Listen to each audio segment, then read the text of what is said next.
بسم الله الرحمن الرحيم فصل فيما يفعله المضارب. دا فصل له باغ مسائلو کی هغه کارونو کی چې مضارب کولای شي. ذكر في هذا الفصل ما لم يذكره ذكر في هذا الفصل ما لم يذكره في اول المضاربه. اول مضاربت کی چې کم افعال بیان کړو دی فصل کی داغین علاوه بیان کی نوغک شی ورته. اول مسله قدری مولا مسله د ذکر کوي چې مضارب په نقد باندې سامان خستل شي او په نسیا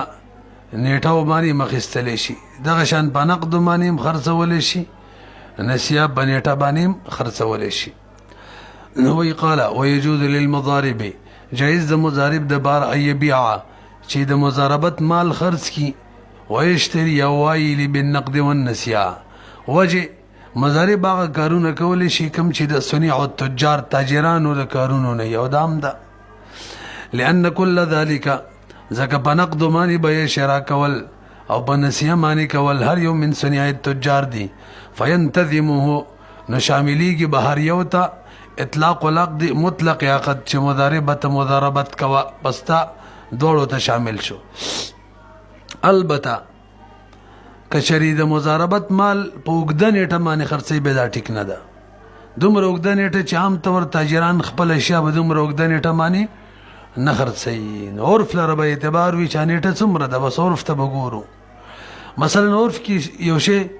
سړی کال لپاره خرڅي شپږ میاشتو لپاره او دا راپاسېږي لس کاله دپاره نیټه باندې خرڅي، دا ټیک نه ده. الا اذا باع مگر دا چې خرڅي کې الى اجل یو نیټې پورې لا یبيع التجار الیه چې به تاجران دغه نیټې پورې نه کوي. وجه څه نوملی سیب لأن له الامر العام، اصل کې مضارب د پاره امر عام حاصل له امر عام معنی چې کوم معتاد دي تاجران یې کوي نغه نقد نسیه دواړه دي، خدا سي نیټه نه چې تاجران نه کوي. المعروف بین الناس هغه امر عام چې د خلکو په منځ کې معروف وي. ولهذا وسره شکنه نتیجې ته معروف معتاد کار کول شي. د سواری ضرورت دی نو اوخه وغیره سواری باندې اجرت باندې نیول شي. اوس اوخه باندې ضرورت پوره کیږي او دا کشته اجرت باندې نشي دا نشي کولای. تاسو را سه ها کوي او د سک اعمال چې هغه بغیر دغه ټیکشته نه اورل نشو به کې بوجرت نشي به سیدا. همدغه شان د مال یو ځنه بل ځنه منتقل کېدو د بارا مثلا اوخی معنی کار کیږي نو اخستلی شي، غټه کشته ته ضرورت نه یلی نشي اخستلی. لکه نن سبا کې سوزکۍ باندې کار کیږي او دا ټرک لیدانه شي حقا تجارت غټي ټرک تب کی ضرورت به ټرک هم شي. ګورئ بس لنډه دا عرف ته بم ګورو او د کم تجارت دغه ته بګورو هغه موافق به عرف ته ګورو. ولهذا څنګه مدار بور باندې دي نو دغه وجه د کان له مضارب د بره جایز دی اشتری دابتن للرکوب چې دا واخلی دابه د سواری د باره د ځان د سواری د باره دابه وسخلی ولی د واخستل یو ځنه بل څه د بزما. مثلا نن سبا گاډي واخستل موټر واخستو اوس کټرک لیل کسه درې څه د باره واخستل یار یو ځنه بل څه د بزما نو ټرک کی څوک زی اور فوادت دغه شان دی نه دی که سامان د بارې نو یو خبره ده. وليس له در بارانه د جایز یشتری چوالی سفینه کشته د رکوب د بارې د خاص سامانون د بارې کاری او ضرورت ورته به ټیک ده. ولهم مضارب د بارې جایز ده چې کشته په کرای ونی سیدا کول شي زکام تاجرانی نسی ایستکریا چې په کرای باندې کشته ونی سي اعتبارا لعادت التجاری. اصل کې موږ اعتبار وکړو د تاجرانو عادت لا چې هغه کشته په اجرت دي. وله مضارب د بره دام جایز ده ايذن لعبد المضاربه في التجاره. مضاربت په مال باندې غلام اخیستل د مضاربت د پاره دغه غلام ته ویلال شه تجارت کوي اجازه ورته ورکی کول شي ځکه تاجران داسې کوي دا عرف دی. ولو مضارب د بره جایز ده ايذن چې اجازه ورکی لعبد المضاربه د مضاربت کم غلام وي څه کې ته اجازت ورکی فی تجارت تجارت کې فی روایت المشهوره مشهور روایت عمدغه شان دی او دا راجح هم دی ولی لانه ذک غلام تجارت کې ورکول من صنیع التجار دی ولو باع بالنقد ثم خر الثمن تاسو پیګه کنه برو ګورئ مضارب سامان په نقد خرڅ کو به مشتری ته وای زه خیر دې مړه پیسې کال پس راکا دا کولې شي کنه نو ایدام څومره نیټه چې دا کنه دا کورف کې ور اغه نیټي عمر ټیم ورکو بس پیسې ده کولې شي حاضر ته نیټه مخکې مویلی وغنه شي کوله معروف نیټه پورې دا کولې شي ول او دې باندې اجماع ده د طرفین باندې زم کولې شي امام ابو یوسف رحم الله باندې زمانیم کولې شي څه معنا په نقد شي خرڅ کو به مشتری ته وې زمړه مش پس پیسې راک ولو باع شری او شي خرڅ کو د مضاربت د مال نه بالنقد په نقد باندې ثم خرج ثمن او به ثمن مؤخر کړ مشتری ته جاز بالاجماع جائز ده اما عند عمر چې د طرفینو بنز ده اغي قیاس کوي وکیل باندې وکیل داسې کولې شي چې د موکل شي چا باندې خرج کی بنقدو پیسو به ورته وي چې زه خیر دې مش پس راک وکیلی کولې شي او مضارب هم وکیلی نه دایم کولې شي پوه نه شي په البته موکل وکیل او مضارب کې لږ فرق شته هغه بیانې ولو کومه اما عندهم ما چې د طرفین وجه مسلک دی دغه دلیل فلان الوکیل چې مليس بيملك ذلك هغه مالک د دې چې تاخير د سمنو د مشتری نه وکي نو فالمضارب اولا مضارب په طریقې اولا باندې کولې شي راسي کنه بي چې هغه کولې شي نو رب المضارب هم کولې شي ځکه د وکیل په نفع کې شرکت مرکت نه یو د مضارب وی نو مضارب لا پکې شرکت هم شو دای په طریقه ولا کول شي البته فرق دا دی تاسو ماته لږ متوجي شي کمنه الا ان المضارب لا يضمن لان له ايه په نقد باندې به مشتری او شي خرڅ کو به مشتری ته ویل مش پس پیسې راکا او به مال هلاک شو دی وخت کې مضارب ضامن نه جوړیږي او که وکیل یو شی د موکل شی په چا خرڅ کو بنقد او به مشتری ته ویل پیسې رااله مش پس راکا او دی کې مال هلاک شو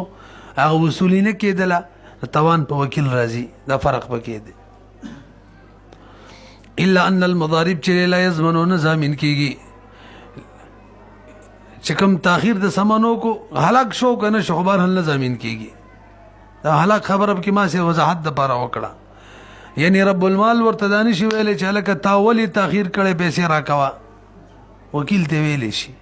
خپل موکل وجدادا مضارب دا کار کولی شي چې شی بنقد خرڅ کو کنه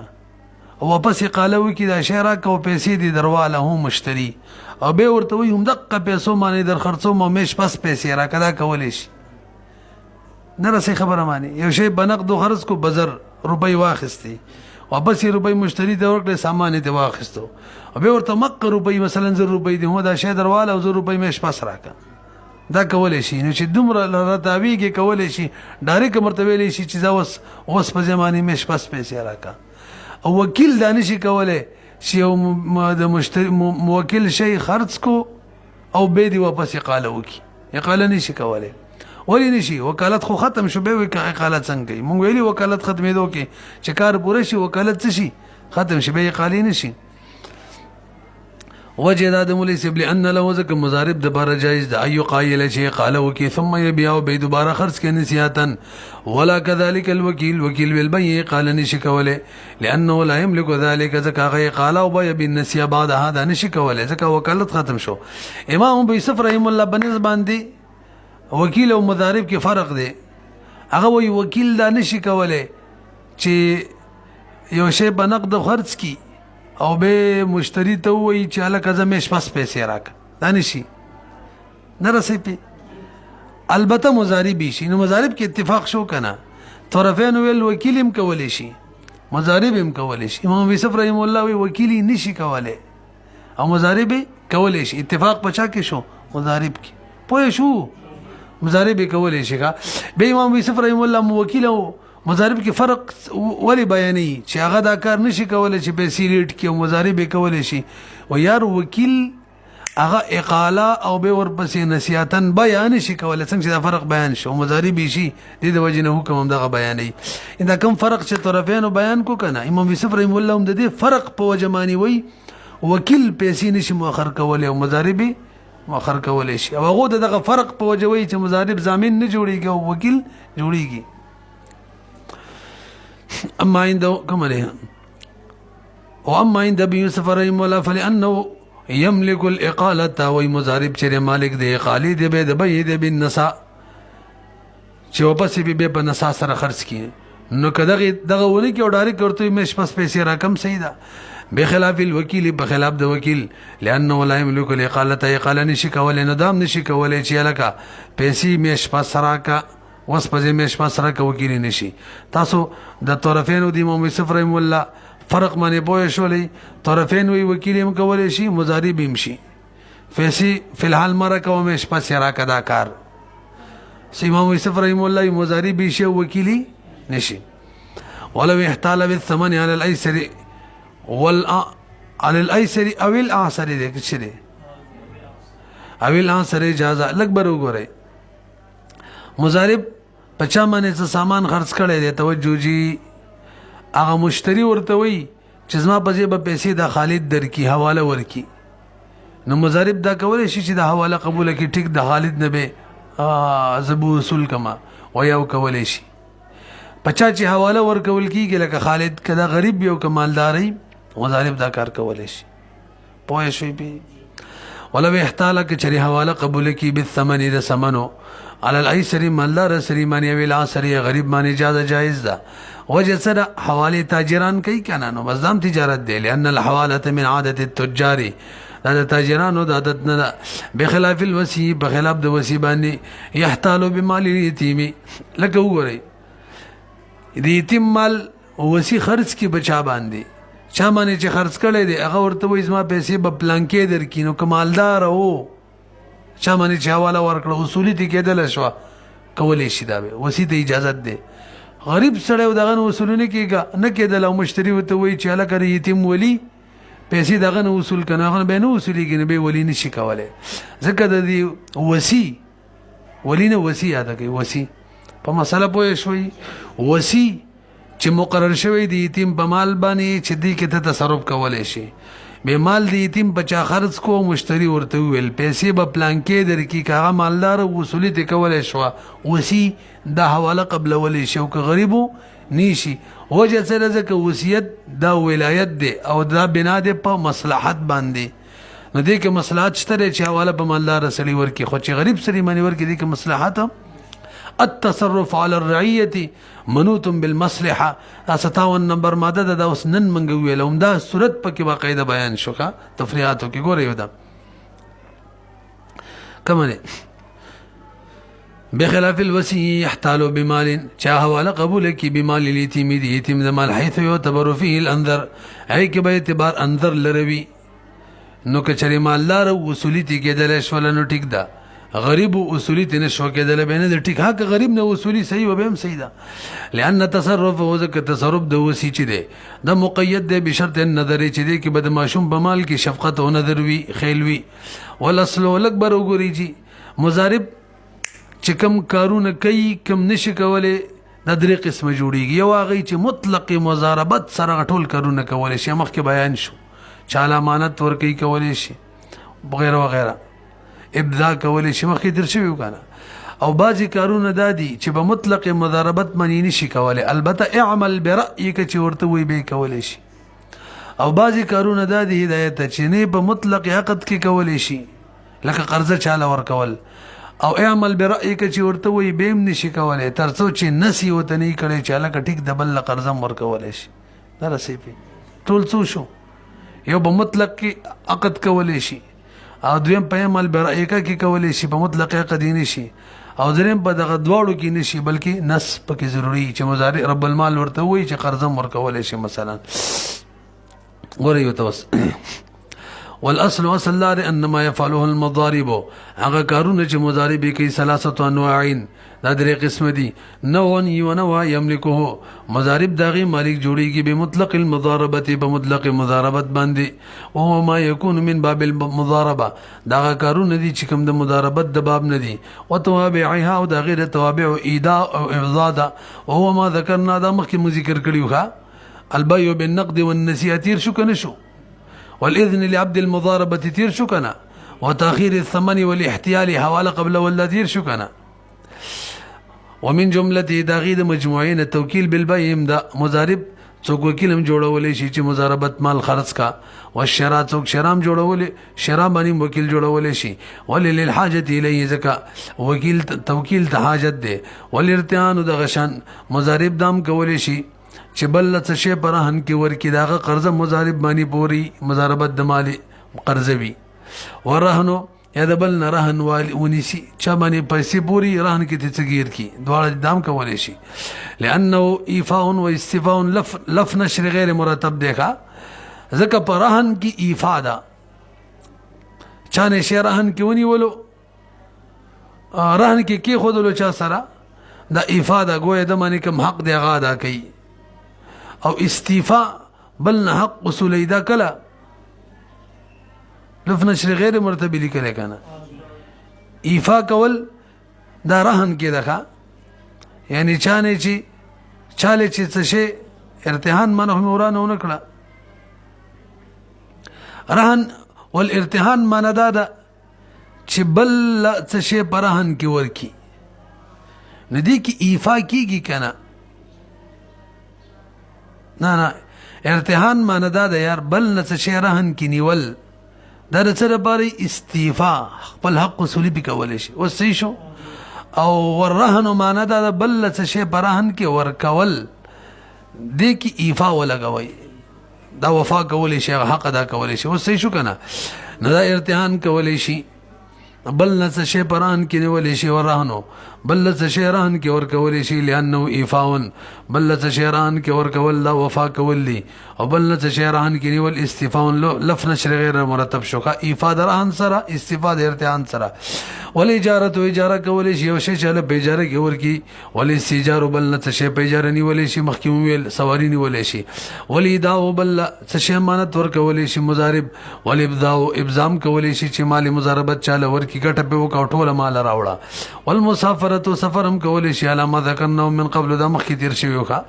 دا یو نو شو کنه و دویم نو ونونی ونو دا لا یملکو بمطلق العقد چې مطلق عقد سره داغه مالک نه جوړیږي و یملکو البته مالک جوړیږي اذا قیل له کله چې ته ویل شي عمل برئکا د خپل رای موافق عمل کوا او هو ما دا نو دا اغه نو دا يحتمل توجهي چې دا د دویم نو دی دا غنو دا چې د احتمال لري چې د دویم سره ملحق شي دا اول سره یار دا دویم نو غنو دا چې د اول سره یعنی کم کارونه چې په مطلق مضاربت کېدل دا غي سره ملحق شي خود دلالت بغوړی لبا او دلالت دا چې عمل برئی کا ورته وای نه رسیبي وهو ما دا غنوا دا يحتمل احتمال لري اي الحق چې ملحق شي به نو یا ول پوری فيلحق ناغه پوری به ملحق کیږي خو اند وجود دلالت کله چې دلیل موجود وي دلالت موجود وي چې هغه عمل برئی کا دا کم کارونه دي لکه مضارب چې مال بل په مضاربت ورکې موږ شروع کې ویلی تر څو چې ورته عمل برئی کني ویلی نه شي ورکوله یا د مضاربت مال خپل مال سره خلط کوي یا د مضاربت مال د بل د مال سره خلط کوي نه عمل برئی کې چې ورته نه ویلی دا کارونه نشي کوله وذلك مثل دفع المال دغه دا په مثل لدی دی لکه چې مال چاله مضاربتن ورکي او شرکتن ورکي لغیر بل چاله وخلط مال المضاربه بماله دغه شان خلط کول د مضاربت مال خپل مال سره او بمال غیر یا د بل مال سره وجه سره ذکر رب المال چې دی هغه بدی راضی دی چې ته در سره بنه به کې شریک شي بدی نه دی راضی چې اصل مال زما وستا یا زما د بل شریک شي بدی نه مطلق قد دې ته شامل نه دی عمل برای کوي لأن رب المال چې دی راضی دا خو راضی دی به شرکت چې نفع کې را سره مضارب شریک شي لا بشرکت غیره دانه چې بل څوک را سره شریک شي او دا ما چې کوم ترجمه وکړه دې سره یو اعتراض د فقيه پرې دی ښا لاندې چې کوم لیکل دی شهادت دلیل قاصر فإنه ولا يجري في صورة خلط مال المضاربة بماله بهرحال دا دلیل د دې جوړیږي چې دا کوم دلیل چې وس بیانې چې د مضاربت مال د بل د مال سره شریکي خو که خپل مال سره شریکي دا دلیل دغه نه جوړیږي هغه نه منو شو وهو امر عارض لند دا مال د بل د مال سره شریک ول لا يتوقف عليه التجاره تجارت خو بدینه دی موقوف مضاربت هم تجارت دی نه مضاربت بدینه دی موقوف چاله به کامیاب وي چې د بل د مال سره څکی شریک کی کچره باغی موقوف نو مطلق قد به شامل خو باغی معنی نه دی موقوف نو مطلق قد ورته نه دی شامل مال برای کا ورته بیانې اله راضی لا يتوقف عليه تجارت موقوف نه دی په دغه امر عارض باندې تجارت فلا يدخل تحت مطلق تجارت معنا مضاربت نو بس نه داخليږي تحت مطلق العقد د مطلق عقد دلان دي ولكنه البته دا طریقه د غټه ده چې خلک خپل مال سره د بل مال سره شریک کی بل مضاربت مانی ورکی دام د غټي و طریقه ده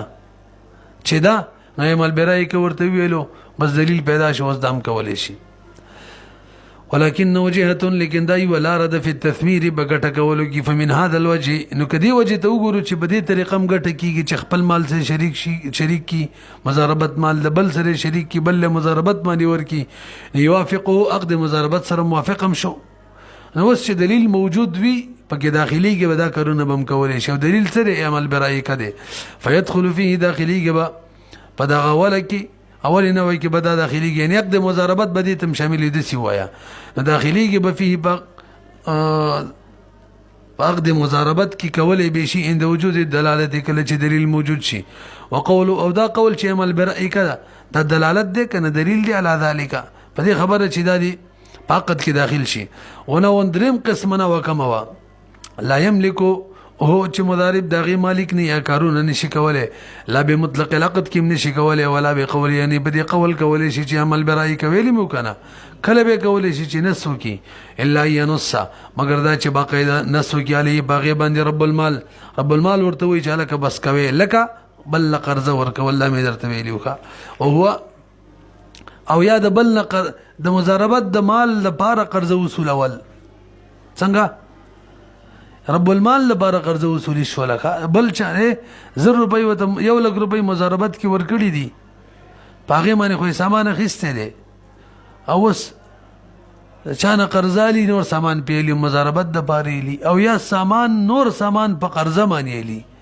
1 لک روپۍ د مضاربت دی باغ خو سامان واخستلو مثلا 500 روپۍ نور سامان واخستلو په قرضو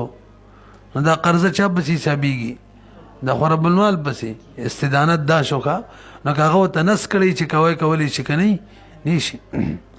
او هو ان يشتري خپل مثال ور کړي هغه دا چې مضارب والی بالدراهم او الدنانير په دراهم او دنانير باندې بعد ما پس دا غنه اشترى براس المال السلعه چې براس المال باندې سامان غیسته ختم شوی او ورپسې نور سامان والی پیسې شته دینه وما شابه ذلك دغه شان نور والا یعنی د استدانت نوري کوم صورتونه دي لانه يسير المال زائدا دې صورت کې دا مال د مضاربت زائد ګرځي على من عقد عليه المضاربه باغه پیسو باندې کوم باندې چې مضاربت منعقد شوی دی خو 1 لک روپۍ د 1 لک نه زیات شولې قرض چا پوری حسابيږي رب المال پوره فلا يرضى به رب المال نه راضي په دې زائد باندې ولا يشغل ذمته او مشغول کینا ذمته خپل ذمه بدین بدین درازي چې ما ذمه دي بدین مشغول شي دا لکان څه شو نن خاري نه دي ولو اذن له رب المال بالاستدانه البته رب المال ورته وي مضاربه تداسم کولې شي چې مضاربت مال مانی دي مضاربت پیسو مانی دي مال واخستلو باقي زیاتو مانی مخستلې شي په قرضه 1 لک روپۍ دی بده دی مال واخستلو 100,000 30,000 50,000 روپو قرضه مانی مخستلې شي دې صورت کې به حکم دی چې مضارب کم شي نه په قرضه واخستل بده دی حسابيږي نه رسې په دې نه فبهم د دی ولو اذن له رب المال بالاستدانه صار المشترى دا کوم شي چې واخستلې شو بینهما دا رب المال او مضارب ترمنځ به البته اوران می لګ بر وګورئ 1 لک روپو سامان واخیستلو مضاربت مالم 1 لک روپۍ او ورته وی 60,000 روپو نور مخستلې شي اجازه دیتا او به مضارب د 60,000 روپو نور واخیستو نو بده کې باندې نیم د مضارب بي 1000 او نیم بده رب المال حسابيږي پوهیږئ کنه خپل مضاربت به برقرار وي خو دې کې بنیم نیمه او دا به شرکت الوجوه شي شرکت الوجوه موږ شرکت کې ویلو چې مال نه په قرضه مال اخلي او به واپس خرڅي او ګټه تقسیمي او قرض چې چا جوړ شوی غلا وقای روپۍ ورکی خپل شرکت الوجوه دا ویلو کنه چې هغه خلک په خپل وجاهت باندې اعتماد باندې ارساري دلته دا 60,000 روپو سامان چې زیاتې لیدا په وجاهت باندې لی ګورئ نو بګرځي کې مشترى مال بینه ما د دوړو ترمنځ نیم بمنزله شرکت الوجوه او اخذ الصفاتج او صفاتج خستل دام دینه ده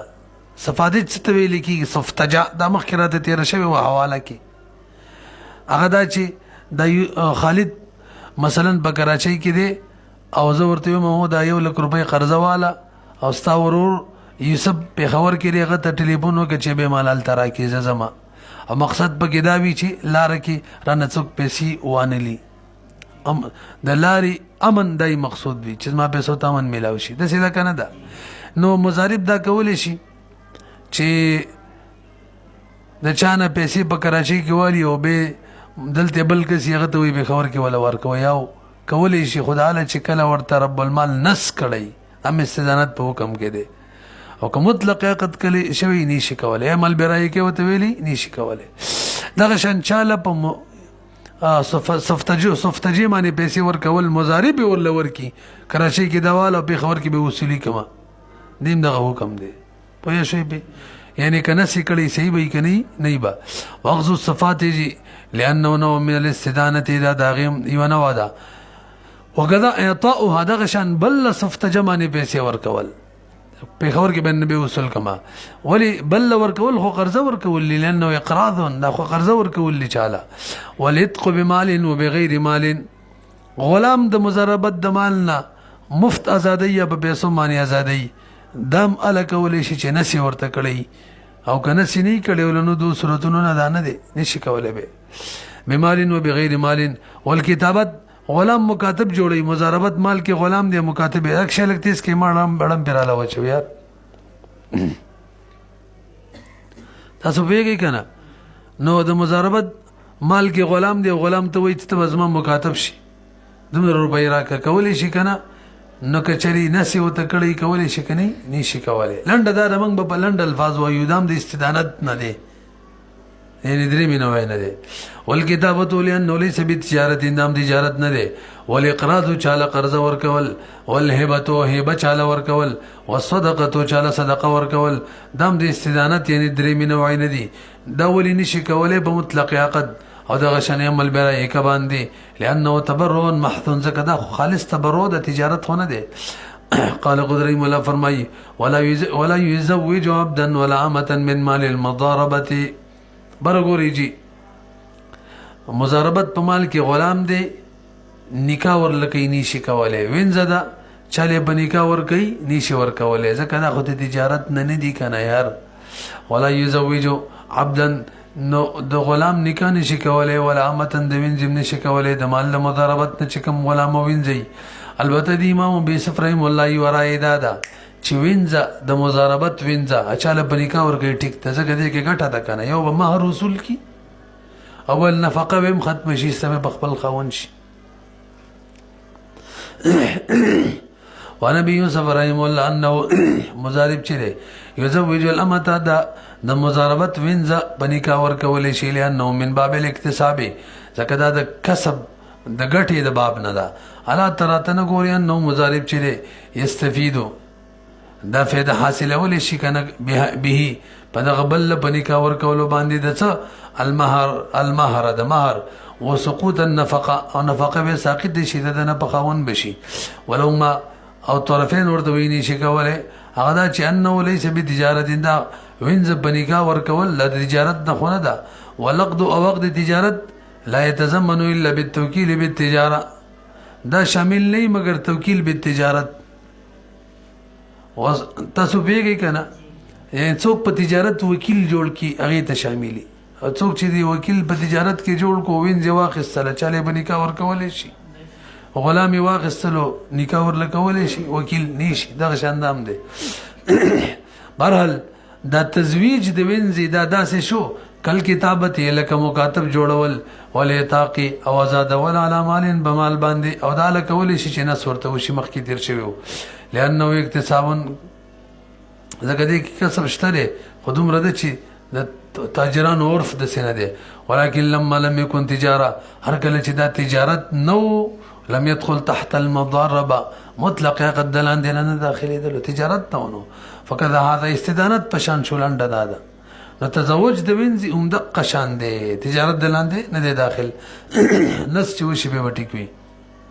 قال قدري مولا فرمای فإن دفع شيء من مال المضاربة إلى رب المال بضاعة فاشترى رب المال وباع تسمت لك برغوري پاسانه به پوي شو دي خالد مالا یو لک روپۍ مضاربت کرا کړلې صحیح شو زه مضارب شوم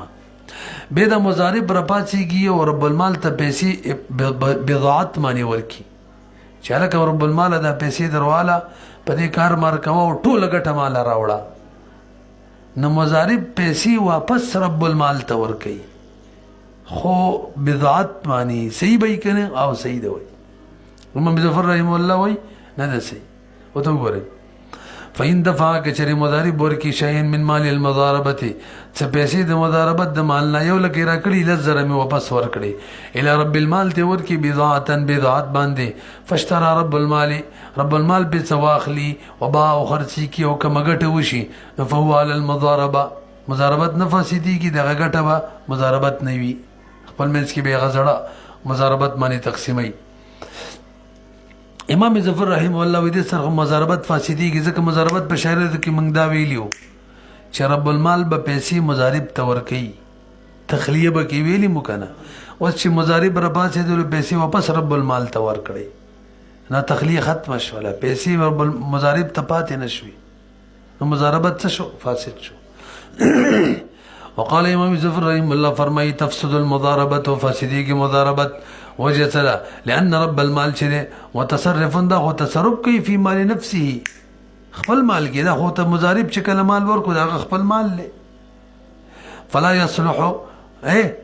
نو کته وی چې دا د مضارب وکیل شي یار وکیل خو هغه څوک چې هغه د بل په مال کې تصرف کوي دلته چې مضارب رب المال ته پیسې ورکړي دا پیسې خو د رب المال خپل دي دا په خپل مال کې تصرف شو وکالت ټیک شو چې وکالت ختم شو نو سم ختم شو مضاربت بنا خو بچاوه وکالت معنی نه رسې خبره معنی فلا يصلح صلاحیت لري چې وکیل فی چې بده کې وکیل جوړ شي فیصير مسترد لنډداله د رب المال بغرزي واپس اخستون کې د پیسو ولهدا دا وجه ده کنه من ویلی ولا يصح حسین ده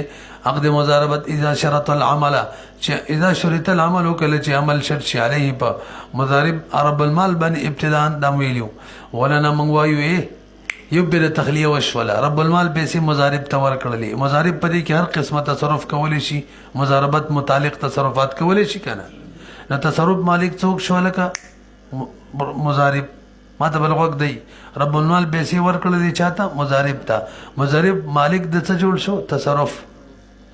نو دې تصرف کې هغه مالک دی او رب المال تصرف کې نه دی مالک اوس مضارب رب المال ته وی چې د روپۍ درواله بضاعت معنی نو د تصرف مالک واپس څوک جوړي رب المال نو رب المال د تصرف مالک مخکې نه وو او سی واپس جوړ کو نو بس ټیک شو وکالت په تور ټیک شو کنه پیسې ټولې منګ راوړه نه رسې پی مال ته خبر ختمه کچا کې واړه تصرف کې نو تصرف مالک مضارب وو سی واپس څوک جوړ کو رب المال ورنه موږ وایو ان التخلیه چې فيه په دې مال کې قد تمت تمام شوی وا وصار التصرف دا تصرف ګرځیدل او حق د مضارب فيصلح صلاحیت لري رب المال وکیلا عنه چې په دې تصرف کې د وکیل جوړ شي د مضارب د طرف په تصرف کې والابضاء چې را کنه توکیل منه دا دغه طرف وکالت دی کنه چې د روپۍ درواله ګټه کوټول مال راوړه دا وکالت دی نو فلا يكون استرداد اندای استرداد نه دی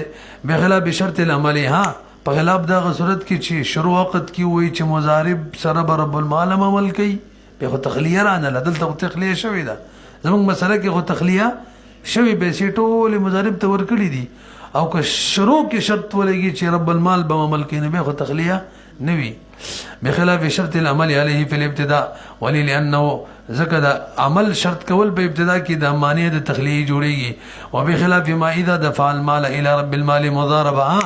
یو صورت بلله چې مال خالد یو لک روپۍ مضاربت باندې راکړي زی واپس خالد له مضاربت ورکم اوس دا ټیک نه ده مخکې خو بزاعت مسله وا په چای ورکم مضاربت مانی ولی سینه د خپل وجه بیانې ځکه مضارب چې کوم نه فعالی په عمل لی او رب المال چلی په سمانی لی پیسو باندې د چې اوس پیسې واپس ورکم خالد ته هغه په کې عمل کوي نو هغه چې نه فعالی ټیک د خپل پیسې دي خو زی ولی به علامه عمل غزما ختم شوی دی نه رسېږي لہذا دغه حکم دار چې د خالد ته ما واپس پیسې ورکړلې مضاربت باندې دغه دویم مضاربت باطل له اول برقرار دی کما ګټه مټه چې وکړه لابا دویم مضاربت کې نه تقسیمیږي اول مضاربت ګټه به حسابيږي او زوړ مضاربت معاهده موافق به تقسیمیږي پوه شئ به وبخلاف ما اذا دفع المال چې مال ورکی رب المال ته مضاربه حيث لا يسعد ان دسي ولان المضاربه چې نقد د منقد کیږي شرکتا بطور شرکت یعنی نفع کې دواړه شریک وي په څه طریقه على مال رب المال د رب المال په مال باندې وی او عمل المضارب او د عامل په د مضارب په عمل باندې وی ولا مال ها هنا للمضارب دلته مضارب مال شته او ټول رب المال تلاړي فلو جوزناه کچره موږ د عقد مضاربت جایز کو يؤدي الى قلب الموضوع ناغه حقیقت به الټش رب المال خپل مال کې عمل کوي او پیسې د مضارب غواړي خو عمل هغه ته به ولي غواړي واذا لم يسح لند دا چې دا دوی مضاربت کړ ټیک نشو نو به چې د خالد واپس په دې پیسو کې یعنی د رب المال کوم عمل کولو دا بزول دا به بضاعت حسابيږي ښا بقي عمل رب المال باقي ببادي شي عمل د رب المال بامر المضارب فلا يبطل به المضاربه نو مضاربتي اوله به سره نه باطلېږي بس ګوي چې تش عمل د رب المال نه لیکه نه د عبارت کې وای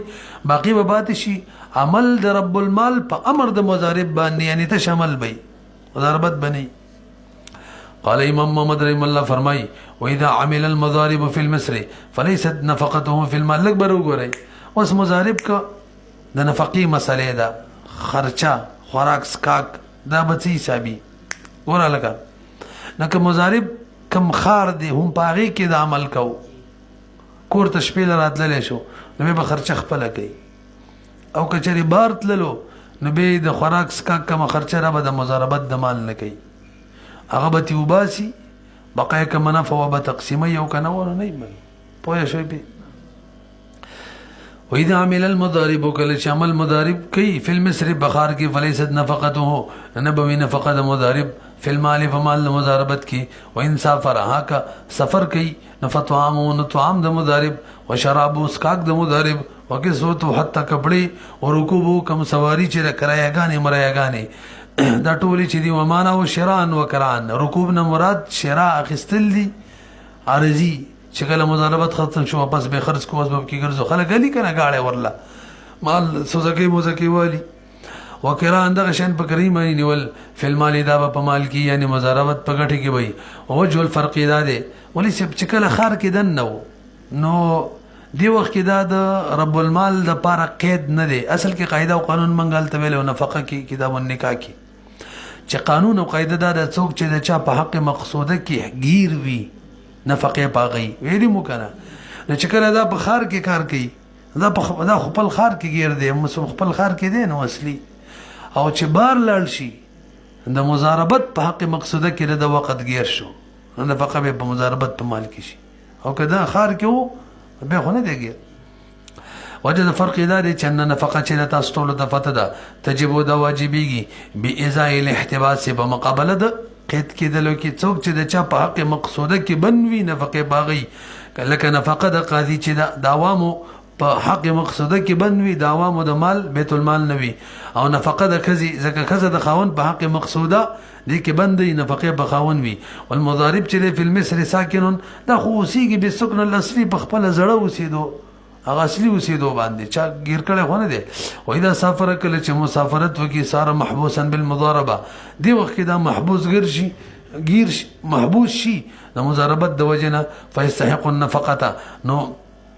مستحق د نفقې جوړیږي په بدی مال کې وهذا دا کوم حکم شو شو دا بخلاف الاجیر دی الکه څوک چا ځان سره نوکر کو نو که خار کې نوکر کو د مزدور کم خار دی باغی کې او کبار کو دوړو صورتونو کې نفقه ورلا نشته مزدور له نفقه نشته هغه عقد کې ویل چې نفقه هم دې بمنګه به ټیک ده وجه دا چې مزدور ته خو بهر حال اجرت ملاويږي ګټه وشي او کوونه شي ناغه نفقه چې دغه بزان شي سباق نشته او مضارب ته خو بهر حال نه ملاويږي هله ته ملاويږي چې ګټه وشي نه کوس مضارب ته چې خرچه به خپل کې او ګټه مونږ شي نو الټه توانی شو کنه شو ضرر دی هغه ته نه رسي او که په مزدور باندې اجیر باندې نفقه کیدو هغه ته ضرر نشته هغه ته نه فمیلاویږي اگر چې تجارت کې ګټه ونشي هغه ته به نه فمیلاویږي وهذا بخلاف الاجير لانه يستحق البدل ځکه هغه مستحق د بدل خو به هر حال وي د اجرت لا محاله خامخا نو فلا يتضرر هغه ته ضرر نه ملاویږي بالانفاق من مالک خرچه د خپل مال نه کوي هر چې مضارب دی فليس له الا ربح اگر بار غنوي مگر صرف ګټه وي او هو في حيز التردد او داغه ګټه هغه په زید تردد کې بدن لیکيږي بکنه فلو انفقا کچریغه خرچه وکي د خپل مال نه ضرر ته ملاويږي به په خرچه انفاق باندې او بخلاف به په انفاق کول باندې هغه ضرر دی او بخلاف المضاربه الفاسده البته مضاربه فاسده کې خار کې او خار نبار دوړو نفقه هغه نه پويږي مضارب ته نفقه د دې نه ملاويږي ولی مضاربه فاسده خو حکم د اجاره کې دی اجاری خبر خو دې راشو لغت خو بهر حل نه ملاويږي کنه چې ملاويږي نفقه به خپل مال کې لانه اجير زکه دا خو اجير دی او بخلاف البضاعه او بضاعت کې نفقه نشته لکه خار کې ګټه کوي ورلا مالی ولا ورکو خار کې خرڅه یو کو تجارت کې یو ګره خار نه باري کوي نه رسي پی یو سړي له دې مال بضاعت معنی ورکو بضاعت خو پیژنې کنه چې ګټه کوي ټول مال راوړه نو کاغه په خپل خار کې عمل کو کنه خار نه باري کو دغه صورتونو کې غته نفقه نه ملاويږي ځکه غته تبرع کوي لانه متبرع دي نفقه نه واجبيږي قال قدري مولا فرمای ولو بقي شيء في يده بعد نه جامع صغير مساله ده بعد ما قدم مصر رده في المضاربه اکبر وګوري نفقه د بارزان لګمال غاړي ته کړو بار تلو سفر کې مثلا 1000 روپۍ وي 15000 خړلې 15000 لا پاتې دي واپس خار تر علي خپل علاقې ته نو هغه واپس پکې داخلي کی ولو بقي شيء کو سره د شی پاتې شو فيه دي پلاس ته کې ما پیسې یاد کړلې پیسې ما حساب وای مثلا خوراک د بارې څا خستیو بار تلو غنمې لکه خستیو نو هغه چې واپس را لې څنګه غنم پاتې او خرڅ به کی او پیسې واپس مضاربت کې واچي ولو بقي شيء في يدي کچري سب شی پاتې شو د پلاس کې بعد ما قدم مصر او پس هغه نه چې د مصر ته رااله رده في المضاربه مضاربت واپس به کی مضاربت ته لانتهاء الاستحقاق ځکه چې استحقاق انتها ته ورس ختم شو حق ختم شو ولو كان خروجه دون السفر هلکه د خار نه بار وتلو 78 کیلومتر نه لنځو چې ته 50 کیلومتر کې لرلو به خرچه ځان لکې کنه خار نه بار دی خو سفر په مقدار مانی نه دی نو که شپې له کور تر رسیدل شدوم رزیو نو بس به بده شي لکه چې خار کې به نشي که شپې له کور ته نشي رسیدل نو په دغه صورت کې نفقه د مضاربت د مال نه کوي پیږي بهرحال 78 کیلومتر یا زیات تو به خو نفقه مضاربت د مال نه وي او کله دې نه کم به دغه تله دغه ولو كان خروجه كجري وتل دون السفر د سفر نه کم ان كان بحيث يغدو كجري ودا بد سي کې چې هغه شپه کول شولا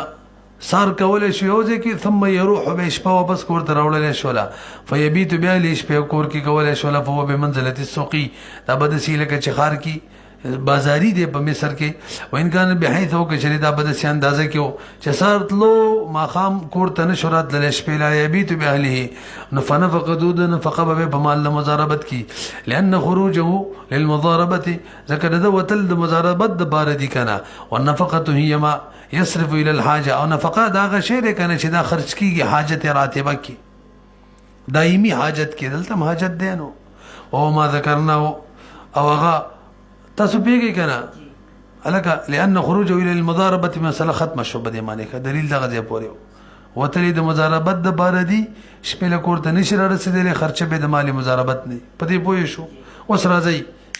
د ځینې نوې خبره د ما غي سره ولګوله نفقه څه شی ده یار ته چې مضارب نفقه خپل کولې شي وای نفقه هي ما دا غ شی دی یصرف الى الحاجه الراتبه کم چې خرج کیږي حاجت راتبه کې درا صحیح به یعنی دایمي حاجات کې چې کوم خرچه لګي دغه نفقه مراد ده هغه طعام دی هغه سکاک دی هغه کپڑا ده د مخکې ذکر شو کنه نو بیګي به مخکې را د تیر شو کوم دی ګودا وان سافر فطعام وشراب وكسوة وركوب تیر شوی کنه خجي مخکې والنفقه والنفقه تفسیر د نفقه هي ما دا هغه شی دی یصرف چې هغه خرج کیږي حاجت ته كم حاجت ته كم ادای راتبه دائمي دي وما ذكرنا ومن جمله ذلك الګ دغه مجموعین د نفقین غسل ثياب کپڑے بچاین زی دوبی له پیسې ور کوي دا بم دغې نه اجرت اجیر یو مزدور نی ولید يخدم چغه د خدمت کوي یا څوک خلک مزدورونی سکار کې دکان کې ور سرکار کوي وغیرہ دا ټول به د مضاربت د مال نه بغت اجرت ور کوي والف دابه یا دابنی ولیدا اغه لګیا ور کول لګنن سبای گاړې خسته دغه تیل دي سوريږي بي ودهنو دغه شان تیل بدن باندې استعماليزان په غوړی نو علاقه ته بګورو کزين علاقه داسي چې ګرمي ال ته تیل استعماله کنه ګډوډيږي نو دغه صورت کې تیل ک بزان لګي د مال مضاربت نه بي یعنی دا بم نفقي والدهن تیل في موزنا غزه کې يحتاج اليه عادة شهادة غيت احتياج الى كحجاز مقام شداگر مالقه ده عربو وانما يطلق في جميع ذلك البته ستي دا خرچه نفق خوراک کی اسکاک کی دغه شان خادم زال نيسي دغه شان سواري نيسي دغه شان کپڑے کی دا ضرورت موافق وي کزه ته خرچه وکړه بد ذاتي حسابيږي وانما يطلق في ذلك مباح اباحه في جميع ذلك بل ټول کې بالمعروف بمعروف عرف موافق طریقې سره وي حتی یزمنه تر دې چې زمینیږي به الفضل د زیتی ان جاوزه کشرد تجاوز کو اعتبارا للمتعارف فيما بين التجار من اعتبار ورکو هغه شیل رقم چې تاجرانو منځ کې معروف دي نو هغه هم دا دی چې د زیات شلو هغه به د غزاتی حسابي رسې به دا ورسلک پر وګوري و اما الدواء بیمار شو دوايي کولې شي کنه نظاهر روایت دا دی چې دا به خپل ځان نه کوي لکه خزي دوايي په خاون نشته واما الدواء چې په مالی د په مال کې به دا روایت دا دی ها امام سیم نه روایت دا دی چې دوايي په نفقه کې داخله ده او نبی حنیفه رحم الله انه سمند دوايي چې داخليږي په نفقه کې لانه لاصلاح بدنه زکه دوايي د سره باري چې بدني برابر شي بدن چې برابر شي له بد تجارت کولې شي خوراک بشان شو ولا يتمكن من التجارت یو د سری ته قدرت د تجارت نه ملاويږي الا به مگر دا چې دوايي بدني او بدن په دوايي باندې وي فصار کن نفقه شولا وجد ظاهر دادا چې لکه د حاجت مراد نفقه تعریف منغو کو کنه چې هغه حاجت راتبه وي دایمي او خوراک سکاک دی او دا دوايي پته نه لګي دی یو کني سړی بیماری کی کنه وجد ظاهر دادا چې حاجت چره ال نفقه دا نفقه ته خو معلومه الوقوع کم چې وقوع معلومه قطعي وي معلومه یقیني و الى الدواء چې ده دا خو بعدد المرض حاجت دې به شرازي ولهذا كان نفقه المراه على زوج ودواءها او دواء د خزي دا په مال لکه ځکه که خاوني پکې ډیره خبره ده خو لازمه بي نه